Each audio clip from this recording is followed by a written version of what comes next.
आणि कल्याण ग्रामीणमध्ये रवींद्र चव्हाणांनी शिंदेंच्या शिवसेनेला पुन्हा एकदा मोठा धक्का दिलेला आहे। सदानंद थरवळ यांचा मुलगा अभिजित थरवळ यानं भाजपची वाट निवडलेली आहे।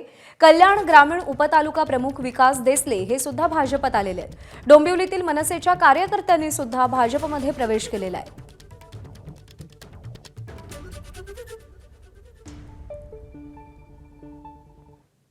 भारतीय जनता पक्षामध्ये प्रवेश करणाऱ्या अनेक कार्यकर्त्यांची मते सामाजिक असो किंवा वेगवेगळ्या पक्षामध्ये काम करणारे राजकीय कार्यकर्ते असो, अशा सर्वांना जर त्यांचं भविष्य भाजपमध्ये सुरक्षित आणि उज्ज्वल वाटतं तर त्यापैकीच विकास देसले हे एक अत्यंत गुणवान आणि समाजहिताचं काम करणारे असे एक कार्यकर्ते आहेत। त्यांनी भारतीय जनता पक्षामध्ये प्रवेश करण्याची इच्छा व्यक्त केली आणि त्यांनी आज भारतीय जनता पक्षामध्ये प्रवेश केलेला आहे। अनेक लोकांना इच्छा होते की भारतीय जनता पार्टीमध्ये काम करावं आणि आज डोंबिवलीतील एक कुशल नेतृत्व आणि देसलेपाडा या भागामध्ये मोठं काम करणारे विकास देसले आज यांनी प्रवेश भारतीय जनता पार्टीत केलेला। मी त्यांचा भारतीय जनता पार्टी परिवारात खूप खूप स्वागत करतो आणि हे तर आता सुरुवात आहे। आता इलेक्शन अजून लागायचे आहे, अजून भरपूर प्रवेश भारतीय जनता पार्टीत होणार आहेत, त्याच्याकडे सगळ्यांचं लक्ष लागून आहे।